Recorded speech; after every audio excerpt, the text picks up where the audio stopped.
तो अब मेहनत क्यों करनी पड़ती है? पूरा तो नहीं हो पाएगा आज, हम थोड़ा 15 मिनट जितना चर्चा होगा शायद। तो मेहनत इसलिए करनी पड़ती है कि कोई वस्तु मिली, लेकिन भक्ति जो है वो कैसी है? अहेतु की अप्रतिहता। भक्ति है अहेतु की, मतलब उसमें उसका कोई हेतु नहीं है भक्ति करने का। तो अगर हेतु नहीं है, कोई मोटिव नहीं है, तो मेहनत भी नहीं है। और अगर हमको ऐसा लग रहा है कि हम बहुत ही मेहनत कर रहे हैं भक्ति करने के लिए, मतलब हम भक्ति नहीं कर रहे, हम कुछ और कर रहे हैं। ये है सबसे पहला समझने वाला कि भक्ति एकदम इजी ब्लिसफुल प्रोसेस है।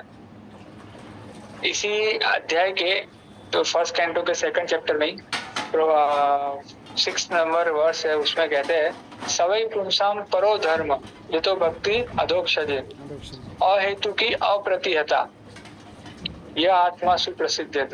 अहेतु की और अप्रतिहता भक्ति होनी चाहिए, मतलब उसमें कोई मोटिव नहीं होना चाहिए और वो कंसिस्टेंटली मतलब सतत चलती रहनी चाहिए, उसमें कोई बाधा भी नहीं आनी चाहिए। दो चीजें अहेतु की अप्रतिहता। तो बाधाएं कब आती है? जब हमारा कोई हेतु होता है तब बाधा आती है। तो अगर हमें लग रहा है कि हमारी भक्ति के अंदर हमें बहुत सारी बाधाएं आ रही है, मतलब अभी हमारी भक्ति हम कर रहे हैं, प्रोसेस कर रहे हैं, लेकिन वो भक्ति अभी प्योर लेवल पे नहीं है, अभी वो शुद्ध भक्ति के जो प्रोसेस है उसमें अभी तक हम एंटर नहीं किए। अभी हम सुपरफिशियल लेवल पे उस प्रोसेस को फॉलो करने का प्रयास कर। तो हमारा गोल ये होना चाहिए एक्चुअली, हम ये डिस्कशन इसलिए नहीं कर रहे ताकि हम डिस्करेज हो जाए कि अरे हमने तो कुछ किया ही नहीं है, हम तो कुछ कर ही नहीं रहे, लेकिन इसलिए डिस्कशन कर रहे हैं क्योंकि हमें पहुंचना कहाँ है वो उसके लिए हम ये डिस्कशन कर रहे हैं। प्योर डिवोशनल सर्विस जो है अहेतु की होती है, तो उसका कोई हेतु नहीं होता है क्या? तो फिर करते क्यों है? कुछ कोई कर्म करते हैं तो उसका कोई ना कोई उद्देश्य तो होता ही है, तो हम कर क्यों रहे? अगर हमारा खुद का कोई मोटिव नहीं है, हमारा खुद का कोई उद्देश्य नहीं है, कहते हैं प्योर डिवोशनल सर्विस अहेतु की अप्रतिहता। तो अगर किसी वस्तु का कोई हेतु ही नहीं है तो उसको करने से क्या फायदा? तो हेतु एक ही है प्योर डिवोशनल सर्विस का। कोई गैस कर सकता है क्या हेतु है? Yes Pradeep bro. जो भगवान चाहते कि सब बच्चे उसके घर वापिस आ जाए, तो वह उसको हेल्प करना पहुंचने। यस यस यस और अच्छा ट्राई। यस प्रांजल ब्रो। हरे कृष्णा प्रभु। हरे कृष्णा। जैसा कि प्रभु ने कहा कि जो मतलब भगवान चाहते हैं वो मतलब सब वापस अपने धाम लौट जाएं, और दूसरा ऐसा कि मतलब जिसमें भगवान खुश हो, जैसे कि परम पिता जिसमें खुश हो जाए वो चीज़ करना, ऐसा। यस यस आप दोनों ने सेम आंसर दिया, और आंसर का मूल क्या है कि भक्ति का हेतु क्या है? टू प्लीज कृष्णा, कृष्ण को प्रसन्न करना, ये भक्ति का हेतु है। उसके लिए चाहे हम कुछ भी करें तो वो सब भक्ति है।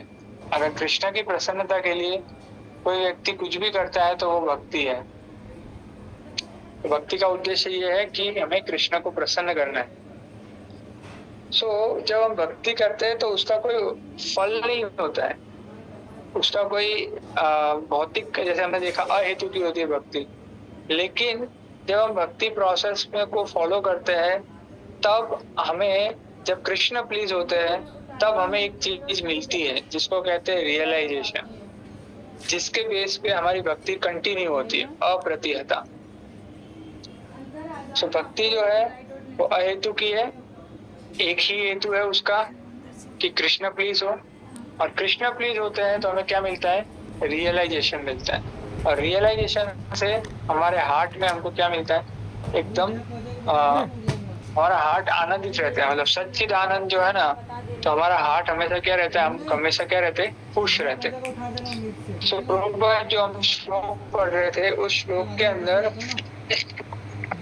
तीन प्रकार के आध्यात्मवादी की बात करते हैं प्रभुपाद। कई जगह आपने सुना होगा थ्री काइंड ऑफ स्पिरिचुअलिस्ट। आध्यात्मवादी तीन प्रकार के हैं। सो पता है आपको कौन से तीन प्रकार के आध्यात्मवादी हैं और कौन किसको फॉलो करता है?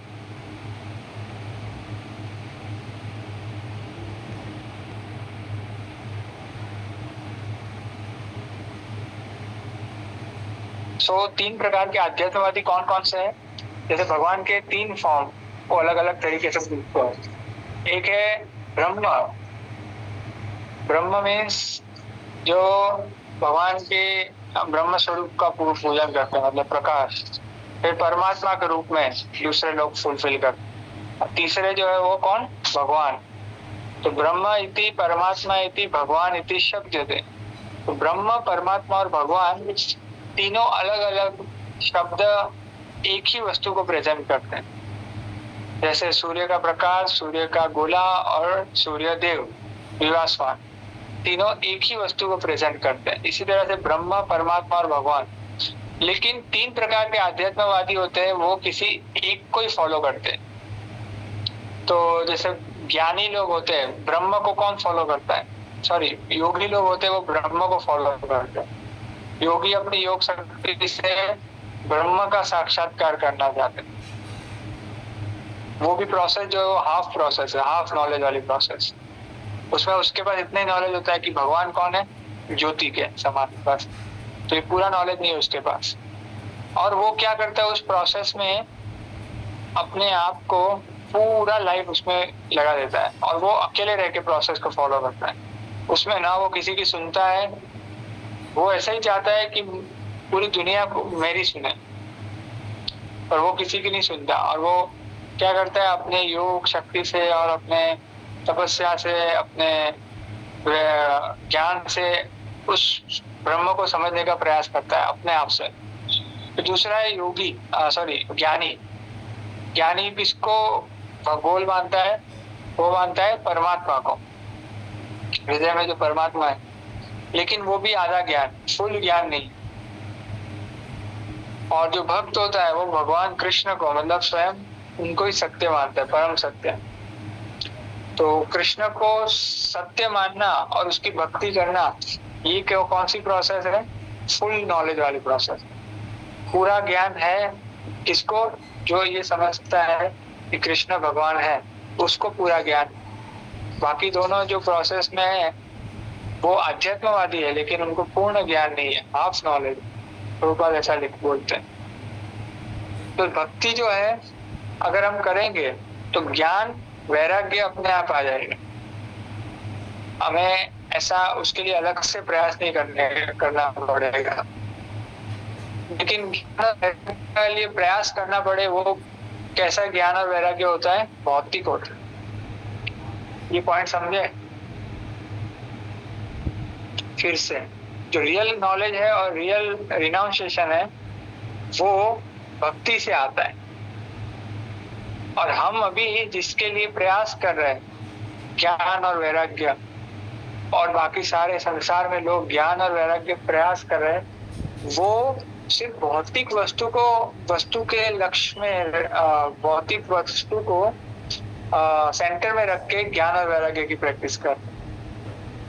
पर लेकिन वास्तविक ज्ञान और वैराग्य आता है कृष्ण को जब हम सरेंडर करते हैं, कृष्ण की भक्ति करते हैं। ये थोड़ा समझना टेक्निकल है। जैसे कि कोई व्यक्ति है हिमालय पे चला गया, सपोज। क्यों गया हिमालय पे? क्योंकि वो वैराग्य उत्पन्न करना चाहता है ज्ञान के माध्यम से, कि भाई ये संसार पूरा माया का बंधन है, इसमें रहेंगे तो क्या होंगे? और जाएंगे।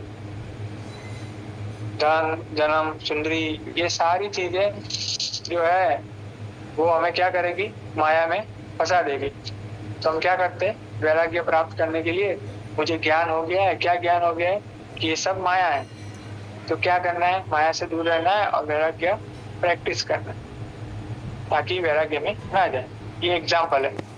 तो उसके लिए वो मेहनत करता है। ठीक है, मेहनत आ गई मतलब वो भक्ति नहीं है, वो कोई और प्रोसेस। लेकिन कोई अगर भक्ति कर रहा है तो प्रभुपाद जैसे कि भक्ति कर मतलब शुद्ध भक्त है, राइट, और उन्होंने हमको भक्ति करना सिखाया। तो ये भक्ति अगर कोई कर रहा है तो वो इस सारी वस्तुओं के बीच में ही रहेगा, फंड भी कलेक्ट करेगा, माता जी के साथ भी डीलिंग करना पड़ेगा, फॉलोअर्स भी आएंगे, बहुत सारे लोगों को प्रीचिंग करेगा, तो उनके साथ रह रहा है पर उनसे अटैच नहीं। सो ये वास्तव में ज्ञान और वैराग्य है। ये पॉइंट समझ में आया एग्जाम्पल से? यस प्रभु, यस यस। तो ज्ञान और वैराग्य की प्रैक्टिस किसी भौतिक वस्तु को सेंटर में रख के करेंगे तो हमें उसके लिए मेहनत करनी पड़ेगी। लेकिन अगर ज्ञान और वैराग्य की अगर हमें वास्तविक चाहिए तो हमें सिर्फ भक्ति करना है। तो भक्ति की अगर प्रोसेस हम फॉलो करेंगे तो क्या होगा, अपने आप वो ज्ञान और वैराग्य आ जाएगा। जैसे बहुत सारे क्या कहते हैं लोग फॉल डाउन हो जाते हैं, जैसे कि विश्वामित्र मुनि एग्जाम्पल लेते हैं कि अपनी तपस्या छोड़ के वो मेनका रंभा उनके चक्कर में मतलब फंस गए। लेकिन हरिदास ठाकुर गांव-गांव जाते थे, प्रचार करते थे, माया देवी स्वयं उनकी परीक्षा लेने आई थी, फिर भी वो उनके चक्कर में नहीं फंसे।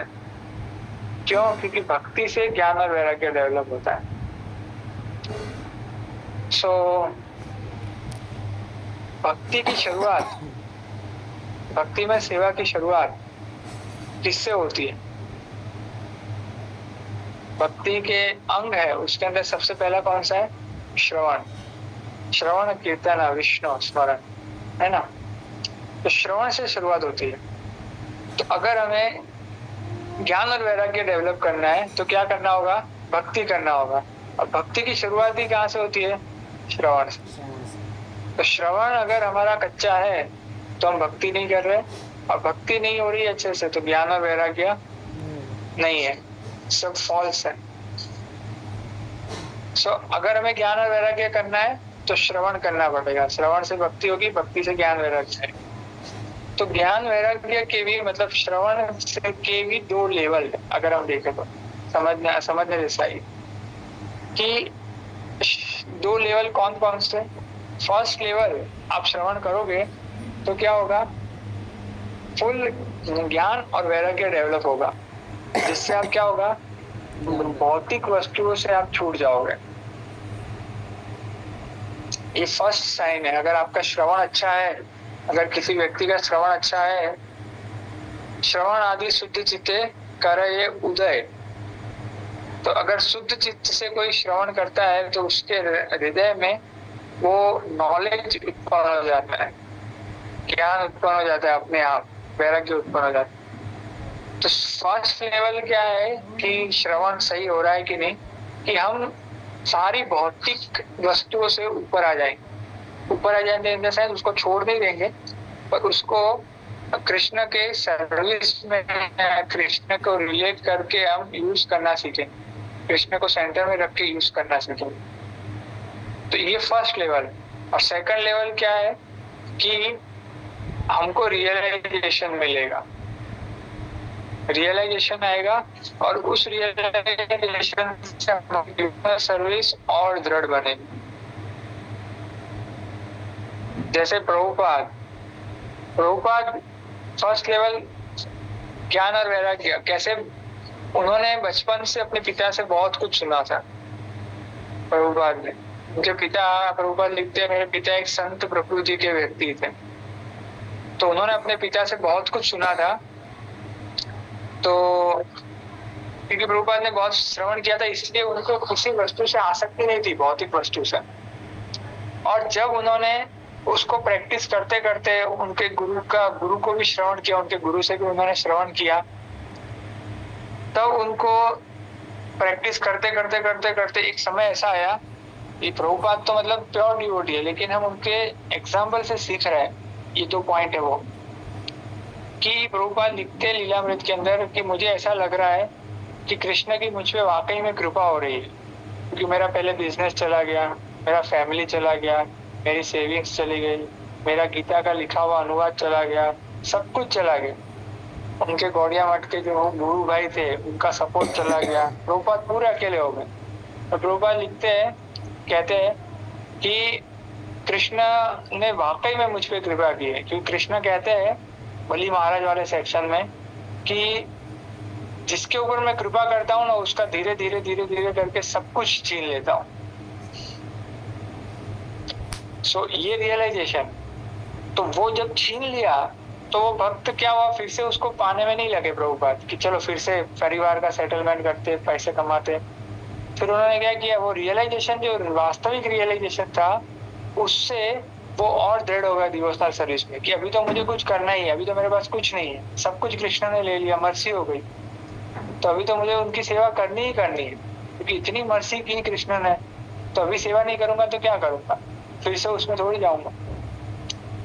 सो ये दो लेवल, पहले सब सारी भौतिक वस्तुओं से वो वैराग्य उत्पन्न हो जाता है, दूसरा रियलाइजेशन आता है सिचुएशंस के अंदर, और उस सिचुएशन से हमारी भक्ति दृढ़ होती है।